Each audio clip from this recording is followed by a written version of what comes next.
waterproofing. Waterproofing natin yan kasi para plus lang siya. Para mag-ayos malinis. Kasi pag ngayon dito, linis siya. Pasang labas lang. Pero okay na yan kasi mga ganun. Plus malinis. Okay, pwede naman yun hindi na sulang. Ganyan, wala nang lubog. Pantay lang. Ganyan siya.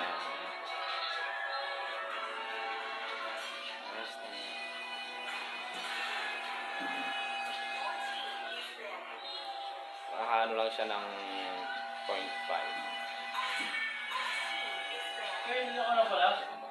Pero hindi naman talaga nakaalim tubig.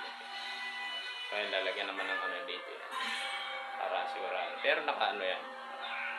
Waterproofing din. Once na maano yung tubig. Pero meron yan dito na rate pala. Yan guys. Baso. Tagayan ng mga guys. Tagayan lang naman to ng mga panglinis. Kaya yun. Bigas. Yan. Malinis naman yung ilalim niya guys. Ayan na siya guys. Linis naman yan. Tapos na guys. Yung ganyan guys. Yung ating ginawa. Ano?